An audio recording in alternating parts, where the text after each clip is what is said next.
Le Japon, c'est vraiment un pays penché sur la discipline, la rigueur et la retenue de ses propres émotions. On ne doit pas les exposer aux autres, ni les imposer aux autres. Par contre, il y a une chose qui est au contraire de ça, c'est son obsession pour le mignon, le kawaii. C'est pas juste une mode, c'est pas juste un vent nouveau, récent, c'est quelque chose de très ancré et qui a influencé le Japon au fil du temps et surtout actuellement. Donc aujourd'hui, je vous emmène découvrir l'histoire passionnante du monde du kawaii au Japon. Vous êtes prêts? C'est parti!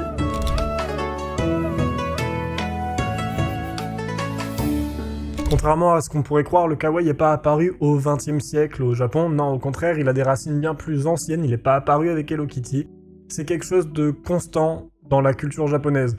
On aime tout ce qui est petit, fragile et surtout qui a une petite touche d'imperfection.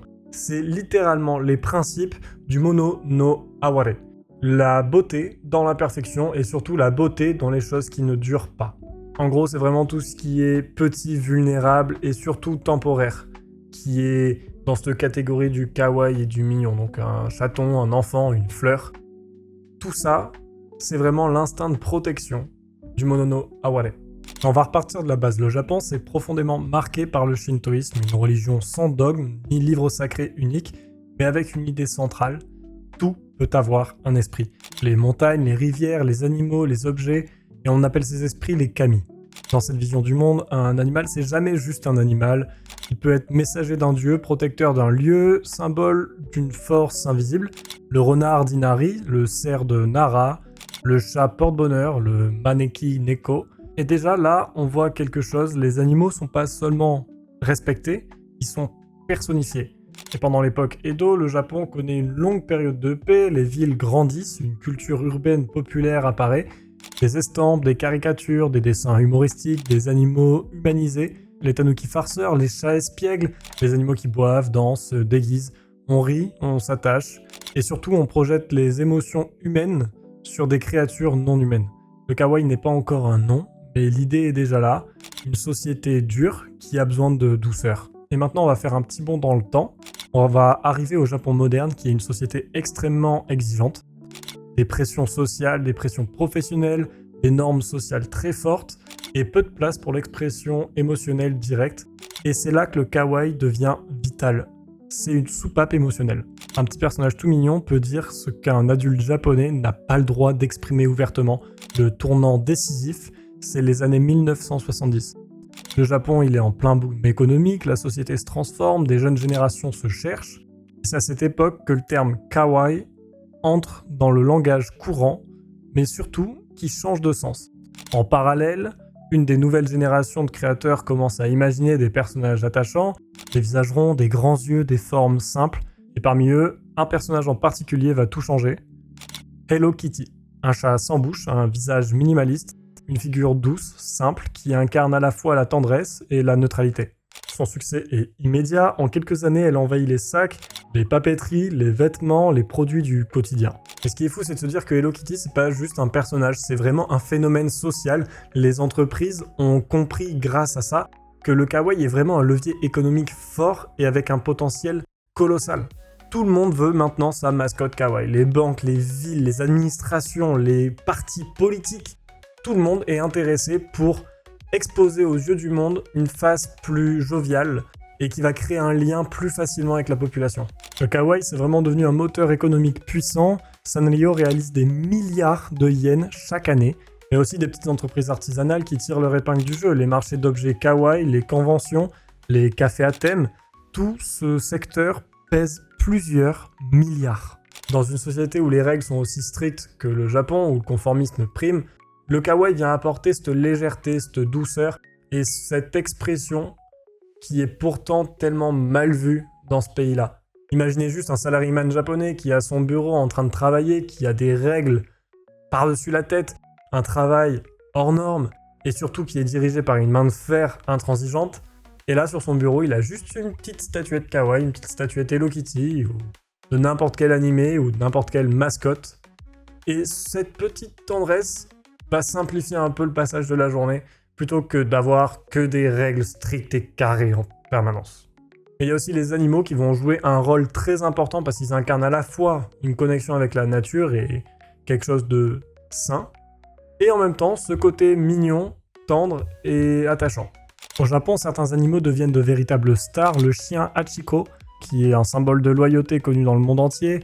Les capybaras des onsen sont adorés pour leur calme et leur douceur. Les cerfs de Nara, qui sont semi-sacrés, côtoient les humains sans peur. Mais pourquoi cette fascination? Parce que les animaux sont un symbole vivant de la mignonnerie. Ils réunissent douceur, innocence et un lien profond avec la nature. Et au-delà de l'aspect mignon, ces animaux sont souvent liés à des croyances anciennes, des temples leur sont dédiés, des légendes circulent. Et dans les parcs comme celui de Nara, où les cerfs se promènent librement, on ressent vraiment une coexistence harmonieuse entre humains et nature. Ces animaux célèbres véhiculent un message de douceur, de respect et parfois même de sagesse.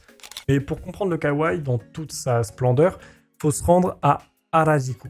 C'est un quartier mythique de Tokyo, le berceau de la mode excentrique et du mignon décomplexé. Harajuku, c'est un véritable théâtre où la créativité et le kawaii s'expriment à plein volume. C'est un lieu unique au monde où la culture populaire et le kawaii fusionnent. Mais un autre aspect incontournable, c'est les cafés à chats. Mais aussi ceux avec des hiboux, des lapins ou même des hérissons. On en a pour tous les goûts, il y en a plein avec plein d'autres animaux. Ces lieux sont à la fois des espaces de détente et de communion avec la nature en plein milieu de la ville, qui symbolisent cette volonté japonaise d'intégrer douceur et mignonnerie dans le quotidien. Le kawaii c'est aussi célébré dans la rue parce que Tokyo va souvent accueillir des festivals ou des événements en lien avec cette culture. Et le plus intéressant, c'est de se rendre compte d'une chose, c'est que les publicitaires ont très vite compris la puissance du kawaii. Parce que oui, beaucoup de publicitaires vont faire des pubs très sérieuses pour des produits très sérieux, mais avec un petit personnage tout mignon qui va vous le présenter. C'est aussi utilisé dans les compagnies aériennes au Japon. Par exemple, je ne sais pas si vous avez déjà pris l'avion avec une ligne japonaise intra-pays, c'est-à-dire vraiment vous faites Tokyo-Osaka par exemple.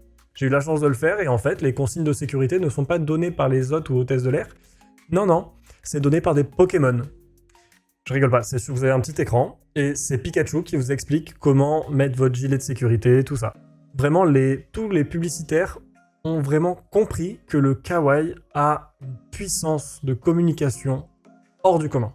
Mais il n'y a pas que, parce que les politiciens aussi ont compris ça.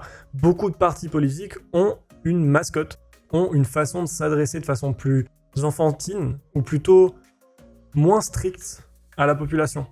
Et ça peut peut-être des fois leur faire gagner des voix. Ces mascottes, elles servent à rendre les institutions plus accessibles, à casser la distance entre bureaucratie et public. Par exemple, Kumamon, c'est devenu un véritable phénomène culturel, doublant parfois les campagnes officielles pour promouvoir le tourisme et les produits locaux. Mais au-delà des frontières, le kawaii est un outil de soft power. Hello Kitty, par exemple, est peut-être restée pendant très longtemps l'ambassadrice non officielle la plus célèbre du Japon dans le monde. Avec l'arrivée d'Internet, des réseaux sociaux et des nouvelles générations, le kawaii évolue constamment parce que chaque génération va l'adapter à son envie, à son besoin et surtout à ce qui lui correspond le plus. Donc c'est vraiment quelque chose qui évolue avec son temps et qui n'est pas prêt de s'arrêter parce que toute génération a besoin de quelque chose qui va leur rappeler un peu leur enfance. Parce que c'est un peu aussi ça le principe du kawaii, c'est que dans un monde d'adultes, des fois, on a besoin de rester un peu enfantin. Certains vont critiquer le kawaii disant que c'est beaucoup trop centré sur l'apparence, sur l'infantilisation de toute chose. Ce qui peut se comprendre, c'est un avis comme un autre. Mais des fois, ça peut faire du bien aussi quand même de pouvoir libérer la pression avec juste une petite mascotte qui est là pour qu'on joue avec. En tout cas, ce qui est sûr, c'est que le kawaii n'est pas prêt de s'arrêter. Il se réinvente constamment, comme on disait. Reste à voir ce qui va devenir par la suite. En tout cas, si cette vidéo vous a plu, je vous invite à lâcher un like, l'abonnement et le commentaire et activer la cloche pour avoir les notifications des prochaines vidéos. Et moi, je vous dis à plus dans la suivante. Ciao tout le monde.